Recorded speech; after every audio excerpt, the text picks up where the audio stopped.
Halo guys, kembali lagi di channel Stock Movie. Semoga kalian tetap sehat dan semangat ya. Kali ini kita akan membahas film dari negara ginseng, yaitu Korea. Film ini berjudul My Lovely Angel, menceritakan perjuangan seorang pengusaha yang tengah mengalami kebangkrutan. Karena alasan tertentu, ia harus terpaksa merawat anak kecil yatim piatu sendirian. Perjalanan yang mereka lalui tidaklah mudah. Namun pada akhirnya, pengusaha itu mendapatkan sesuatu yang lebih berharga yang belum pernah ia bayangkan. Bagaimana kisah lengkapnya? Yuk, kita langsung menuju alur ceritanya.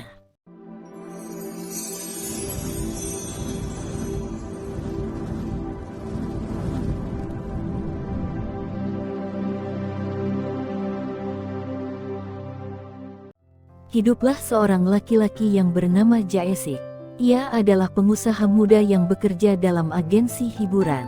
Agensinya ini masih terbilang kecil, sehingga Jae-sik harus bekerja keras untuk mengembangkannya. Suatu ketika, saat Jae-sik akan mengantarkan artis-artisnya, ia mendapatkan sebuah panggilan dari rumah sakit. Tidak disangka, salah satu artisnya bernama Ji-young mengalami sakit parah dan meninggal dunia. Mendengar itu, Jae-sik dan para artisnya kaget dan segera menuju rumah sakit. Di sana Ji-young telah terbaring lemas. Sebagai penanggung jawab agensinya, Jae-sik harus menanggung biaya perawatan dari rumah sakit. Diketahui jika semasa hidup, Ji-young memiliki hutang kepada Jae-sik. Jae-sik merasa jengkel, karena ia harus mendapatkan kerugian dengan hilangnya hutang yang ditinggalkan Ji-young. Tidak habis akal, Jae-sik kemudian mendatangi rumah Ji-young untuk mencari barang berharganya. Jae-sik berpikir, dengan menemukan barang berharganya, ia bisa menjualnya dan mendapatkan uangnya kembali. Namun aksinya tidak membuahkan hasil. Tidak ada satupun barang berharga yang Ji-young tinggalkan di rumah. Tiba-tiba, muncul seorang anak perempuan dari balik dinding. Ia berjalan perlahan sambil meraba benda di sampingnya. Anak perempuan itu mengambil sebuah roti di atas meja lalu pergi meninggalkan tempat itu. Jae-sik yang merasa heran dengan sikap aneh anak itu, lalu mencoba untuk menghampirinya. Tidak disangka, anak itu duduk di bawah meja sambil memakan rotinya. Jae-sik yang masih marah, bertanya kepada anak itu, di mana tempat ibunya menyimpan perhiasannya. Anak itu hanya memakan rotinya, sambil menatap kosong. Melihat keanehan dari anak itu, lalu mengingatkan Jae-sik dengan suami Ji-young. Di luar dugaan, suami Ji-young menjawab dengan cuek jika ia tidak ada lagi hubungan dengan Ji-young dan juga anaknya. Jae-sik yang semakin kebingungan mencoba menenangkan pikirannya dengan merokok di teras rumah. Tidak disangka, tiba-tiba anak kecil itu berjalan menghampiri Jae-sik. Ia memeluk Jae-sik sambil tangannya meraba wajah Jae-sik. Karena merasa bentuk wajahnya yang aneh, anak kecil itu sontak menjauh dan menangis keras. Ia mengira jika Jae-sik adalah ibunya yang telah pulang. Mendengar keributan itu, pemilik kontrakan pergi menuju tempat tinggal Ji-young. Sesampainya di sana, ibu pemilik kontrakan itu malah memarahi Jae-sik. Ia menyangka jika Jae-sik adalah kekasih Ji-young dan memintanya untuk membayarkan uang sewa kontrakan. Ibu itu terus mengoceh dan membuat Jae-sik tidak bisa berkata apapun. Jae-sik berusaha untuk menenangkan ibu kontrakan itu dan menjelaskan jika Ji-young telah meninggal dunia. Ia juga menegaskan jika dirinya bukanlah kekasih Ji-young. Mendengar itu, ibu pemilik kontrakan memberitahu Jae-sik nama anak itu adalah Eun-hye dan memintanya untuk merawatnya. Sekarang Eun-hye hidup sebatang kara. Jae-sik yang tidak punya pilihan lain, terpaksa harus merawat anak itu. Saat Jae-sik kembali ke kontrakannya, ternyata ia diusir dari sana karena belum membayar sewa. Akhirnya Jae-sik membawa semua barangnya ke rumah Eun-hye. Di sana, Jae-sik berpura-pura menjadi ayahnya. Tujuan Jae-sik adalah untuk mendapatkan uang asuransi dari kematian Ji-young. Jae-sik berusaha untuk mendekati Eun-hye namun terus gagal. Ia lalu meminta saran pada artisnya, tetapi mereka malah mencibir Jae-sik karena menduganya sedang mendekati seorang janda. Karena Jae-sik tidak mendapat jawaban, ia lantas berusaha sendiri untuk bisa lebih dekat-dekat dengan Eng Hye. Jae-sik mencoba memberikan berbagai macam makanan enak kepada Eng Hye. Bukannya diterima, Eng Hye menolak makanan itu karena berbau aneh. Eng Hye lebih menyukai roti yang ditinggalkan mendiang ibunya. Karena sikap Eng Hye membuat Jae-sik marah dan menyingkirkan rotinya. Saat Eng Hye meraba di piring itu, ia tidak bisa menemukan roti kesukaannya. Sontak Eng Hye menangis sejadi-jadinya, hingga membuat Jae-sik sakit telinga. Akhirnya Jae-sik hanya bisa mengikuti kemauan Eng Hye dan terus memperhatikannya, sambil mencari cara untuk mendekatinya. Ketika Jae-sik beristirahat di samping jendela, ia melihat ibu pemilik kontrakan sedang berbincang dengan agensi properti. Ternyata ibu pemilik kontrakan berencana untuk menjual kontrakan yang ditinggali Jae-sik dan Eng Hye. Jae-sik yang tidak bisa melakukan apa-apa, hanya bisa memperhatikan ibu pemilik kontrakan dan agensi properti. Saat para agensi ini masuk ke dalam rumah, mereka kaget dan terganggu dengan kondisi rumah yang berantakan serta bau. Ibu pemilik kontrakan memarahi Jae-sik karena ia tidak bisa menjaga kebersihan rumahnya. Lalu, ibu itu menyuruh Jae-sik untuk memandikan Eng Hye karena ia terlihat sangat kotor. Ketika Jae-sik memandikan Eng Hye memberontak dan berteriak keras. Melihat Jae-sik yang begitu kasar memandikan Eng Hye, membuat ibu pemilik kontrakan geram dan memukul Jae-sik. Jae-sik lalu memandikan Eng Hye dengan perlahan dan lembut. Jae-sik secara tidak sengaja mendengar pembicaraan dari pemilik kontrakan dari balik pintu kamar mandi. Ternyata Eng Hye menderita tunarungu dan tunanetra, sehingga ia tidak bisa mendengar, berbicara, dan melihat. Hal ini membuat Jae-sik kaget dan menyadari jika penyebab sikap aneh Eng Hye karena itu. Kemudian Jae-sik dan Eng Hye pergi ke tempat terapi anak untuk mendapatkan bantuan. Di sana Jae-sik bertemu dengan salah satu pegawai. Pegawai itu menjelaskan jika mereka tidak bisa membantu Jae-sik karena tempat terapi mereka hanya bisa menerima anak dengan kondisi normal saja. Mereka tidak memiliki tenaga terapi yang memadai untuk mengajari anak disabilitas. Mendengar itu, Jae-sik merasa sedih dan berpikir untuk mencari cara lain. Karena Jae-sik tidak menemukan cara lain, ia pun memutuskan untuk mengajari Eng Hye. Hal yang diajarkan Jae-sik pada Eng Hye adalah dengan memperkenalkan huruf. Jae-sik lalu berusaha mengajari Eng Hye dengan membuat sebuah kata dari huruf-huruf di tangan Eng Hye. Kata yang Jae-sik tulis adalah ayah. Eng Hye lalu meniru cara yang diajarkan Jae-sik. Ternyata Eng Hye dapat belajar dengan cepat, sehingga membuat Jae-sik senang. Tiba-tiba, datanglah orang-orang berpakaian rapi. Mereka adalah pegawai dari kantor peminjaman uang, dan menginginkan pelunasan hutang ke Ji-yong. Pegawai itu pun bertanya hubungan antara Jae-sik dan Ji-yong. Jae-sik yang sebelumnya berencana mengaku sebagai ayah Eng Hye untuk mendapatkan asuransi jiwa Ji-yong, lalu mengatakan jika ia adalah suami Ji-yong. Mendengar itu, pegawai itu lalu menyita barang berharga yang dimiliki Jae-sik untuk mengganti rugi hutang yang miliki Ji-yong. Jae-sik tidak mengira akan terjadi hal seperti ini dan hanya bisa menyesali perbuatannya. Tidak sampai di sana, Jae-sik harus kehilangan tawaran pekerjaan dan artisnya mengundurkan diri karena mereka pesimis dengan masa depan bisnis Jae-sik. Saat pulang ke rumah Eng Hye, Jae-sik berjalan dengan wajah lesu karena selama sehari ini, ia mendapatkan banyak masalah. Saat Jae-sik tiba di rumah, ia disambut Eng Hye yang sudah menunggu kedatangan Jae-sik. Namun karena masalah yang banyak menimpa Jae-sik, membuat ia tidak menghiraukan Eng Hye. Eng Hye yang mengetahui itu merasa sedih. Di pagi harinya, Jae-sik menelepon rekan bisnisnya bernama Pak Jo. Ia meminta tolong untuk mendapatkan pekerjaan dari Pak Jo. Ternyata Pak Jo juga mengalami masa sulit karena bisnisnya telah diambil alih oleh orang lain, yaitu Cheol-jin. Ternyata Cheol-jin telah mencuri kepemilikan bisnis dari usaha bersama Jae-sik dan Pak Jo. Jae-sik yang marah, lalu mendatangi Cheol-jin untuk memarahinya. Cheol-jin menanggapi Jae-sik dengan santai. Ia meminta Jae-sik untuk mengikuti perintahnya, jika ingin bisnis mereka tetap berdiri. Jae-sik yang tidak menerima itu, lalu membuntuti Cheol-jin. Jae-sik merasa penasaran, apa yang Cheoljin lakukan pada para artisnya. Tidak disangka, Cheoljin menjual semua artis Jae-sik ke sebuah tempat prostitusi.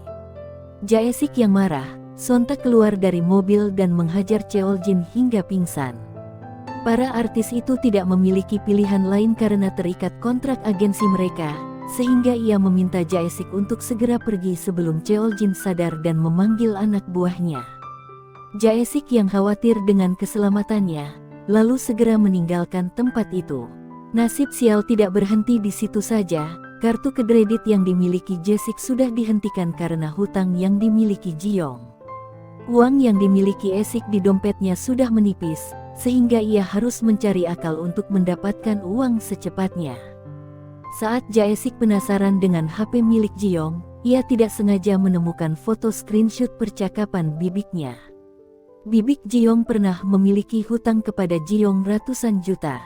Melihat kesempatan ini, tanpa banyak pikir panjang, Jae-sik dan Eun-hye segera pergi menemui bibik Ji-young. Dengan alamat bibik yang ada di HP milik Ji-young, Jae-sik dan Eun-hye sudah sampai di desanya. Sesampainya di sana, Jae-sik menunjukkan selembar kertas dengan foto bibik Ji-young ke warga yang ia lewati. Jae-sik berharap bisa segera menemukannya dan mendapatkan uang. Tidak disangka, ternyata bibik Ji-young adalah seorang penipu dan telah menipu banyak orang di sana. Bibik Ji-young telah pergi meninggalkan desa untuk menghindari amukan massa. Jae-sik yang merasa lelah lalu kembali ke mobilnya. Di sana Jae-sik tidak menemukan Eun-hye dan membuatnya panik. Saat Jae-sik keluar dari mobil, ia melihat Eun-hye bersama kakek dan seekor anjingnya. Di sana mereka sedang bermain bersama. Melihat Jae-sik yang kelaparan, kakek itu lalu memberikan makanan kepadanya. Jae-sik yang merasa senang, lalu memakan makanan itu dengan lahap. Setelah itu, kakek meminta tolong pada Jae-sik untuk membantunya berkebun. Jae-sik dengan senang hati membantunya karena ingin membalas budi kebaikan kakek itu. Namun bukan hanya membantu di kebun, Jae-sik juga membantu memperbaiki atap rumah milik kakek itu. Setelah usai, kakek itu memberikan hadiah sebaskom kentang rebus untuk dimakan Jae-sik dan Eun-hye. Kakek itu meminta tolong lagi kepada Jae-sik untuk membantunya lagi esoknya. Merasa dirinya dimanfaatkan oleh kakek itu, membuat Jae-sik jengkel dan menolak permintaannya. Jae-sik lalu membaringkan badan di lantai karena rasa lelah bekerja seharian. Di samping itu, Eun-hye dengan senang memakan kentang rebus pemberian kakek tadi. Eun-hye lalu mengeluarkan sisa makanan yang ia makan, lalu memberikannya ke Jae-sik. Jae-sik pun loncat kaget karena hal itu menjijikkan. Keesokan harinya, Jae-sik dan Eun-hye meninggalkan rumah kakek. Di perjalanan, mereka merasa haus dan kesulitan menemukan toko yang menjual minuman. Ketika melewati kebun semangka, Jae-sik dengan mengendap-endap mencuri semangka untuk dimakan bersama Eun-hye. Jae-sik lalu membawa semangka itu dengan hati-hati ke dalam mobilnya. Di samping mobil milik Jae-sik, terdapat CCTV pemilik kebun semangka yang merekam gerak-gerik Jae-sik. Saat Jae-sik dan Eun-hye sedang menikmati semangka yang lezat tadi, tiba-tiba muncul seorang perempuan bernama Yeonjo. Ia merupakan putri dari pemilik kebun semangka yang dicuri Jae-sik. Yeonjo meminta Jae-sik untuk bertanggung jawab karena telah mencuri semangkanya. Jae-sik yang merasa bersalah, lalu menebus kesalahannya dengan membantu bekerja di kebun semangka. Kemudian Jae-sik membantu para petani untuk mengangkut semua semangka hasil panen. Tidak disangka, Jae-sik menggulingkan gerobak dan menumpahkan semua semangka ke tanah, dan membuat Jae-sik merasa sangat bersalah. Setelah hari yang melelahkan itu, Jae-sik beristirahat di dalam mobilnya. Di sana ia diganggu oleh Eun-hye. Eun-hye meminta Jae-sik untuk bermain bersama di luar mobil. Jae-sik melarang Eun-hye untuk pergi keluar karena sedang hujan. Eun-hye lalu mengerutkan wajahnya. Melihat Eun-hye yang ngambek, memaksa Jae-sik untuk menurutinya. Saat di luar, Eun-hye begitu gembira bisa bermain saat hujan-hujanan. Jae-sik yang tidak ingin Eun-hye basah, mengikutinya ke sana kemari sambil memegangi payung besar. Setelah bermain hujan-hujanan, lalu mereka melanjutkan bermain lumpur di dalam mobil. Dari kaca mobil, terlihat Yeonjo sedang memanggil mereka untuk pergi ke dalam rumahnya. Dengan senang hati, Jasik dan Eun Hye menerima tawarannya. Saat di rumah Yeonjo, mereka sedang makan bersama dengan hidangan yang enak. Yeonjo hidup bersama dengan ayah dan adiknya. Saat Yeonjo menyuapi Eun Hye lagi-lagi mengeluarkan sisa makanannya dan memberikan kepada Jae-sik. Tentu saja Jae-sik tidak mau menerimanya karena itu menjijikan. Namun, ayah Yeonjo mengatakan jika itu adalah bentuk kasih sayang Eun Hye kepada Jae-sik. Jae-sik yang mendengar itu merasa tersentuh dan membuatnya semakin sayang dengan Eun Hye. Saat pagi hari, Jae-sik tidak sengaja bertemu dengan ayah Yeonjo. Di sana ayah Yeonjo seperti sedang melakukan sesuatu di sana, lalu bergegas meninggalkan Jae-sik. Merasa penasaran, Jae-sik lalu mencoba ingin tahu apa yang disembunyikan ayah Yeonjo di sana. Tiba-tiba Yeonjo datang dan membuat Jae-sik menghentikan niatnya. Jae-sik lalu bertanya pada Yeonjo, adakah lowongan kerja di tempat mereka? Yeonjo mengatakan jika mereka sedang mencari tenaga kerja. Mendengar itu, Jae-sik meminta Yeonjo untuk menerimanya bekerja dan meminta izin untuk tinggal di pondok kecil mereka. Setelah itu, Jae-sik memindahkan barang bawaannya dari mobil ke dalam pondok. Di sana ia didatangi adik Yeonjo dan memberikan 2 ekor anak ayam. Jae-sik lalu memberikannya ke tangan Eun Hye. Eun Hye yang merasa geli tersenyum dan membuat Jae-sik ikut senang. Hubungan Jae-sik, Eun Hye dan Yeonjo semakin erat. Mereka selalu menghabiskan waktu bersama di kebun dan memvideo kegiatan mereka. Video itu lalu diupload ke dalam YouTube, berharap dapat memberikan uang tambahan. Ketika berada di kafe, Yeonjo menerima telepon dari ayahnya. Ayahnya mengatakan jika ia kesulitan mencari barang yang selama ini ia cari. Yeonjo yang khawatir, meminta ayahnya untuk berhenti dan melupakan barang itu. Keesokan harinya, saat Jasik, Eun Hye dan Yeonjo bermain bersama, tiba-tiba Cheonjin dan anak buahnya datang. Mereka berteriak memanggil Jae-sik. Dengan perasaan marah dan takut, Jae-sik menemui mereka. Cheonjin lalu mengajar Jae-sik ke suatu tempat yang jauh. Tidak salah lagi jika niat Cheonjin adalah untuk balas dendam ke Jae-sik karena telah memulinya saat di depan tempat prostitusi. Jae-sik yang babak belur dihajar Cheonjin dan anak buahnya, jatuh tak berdaya. Cheonjin juga menyuruh Jae-sik untuk segera melunasi hutangnya ke dia. Karena Jae-sik tidak memiliki uang, maka Cheonjin mengambil mobilnya untuk membayar separuh hutang Jae-sik. Jae-sik yang tidak memiliki pilihan lain, terpaksa merelakan mobilnya. Dengan menahan rasa sakit di wajahnya, Jae-sik kembali ke rumah Yeonjo. Sesama pinya di pondok, Jae-sik teringat akan ayah Yeonjo lakukan di samping pondok. Setelah Jae-sik berusaha mencari tahu, tidak disangka, di sana terdapat sebuah gentong yang berisi penuh dengan uang. Ternyata gentong ini yang selama ini dicari oleh ayah Yeonjo selama ini. Tiba-tiba Yeonjo muncul dari dalam pondok dan melihat Jae-sik yang babak belur. Yeonjo bertanya apa yang membuat Jae-sik hingga terluka seperti itu. Belum selesai pembicaraan Yeonjo dan Jae-sik, adik Yeonjo memberitahu kepada mereka jika Eun Hye telah menghilang.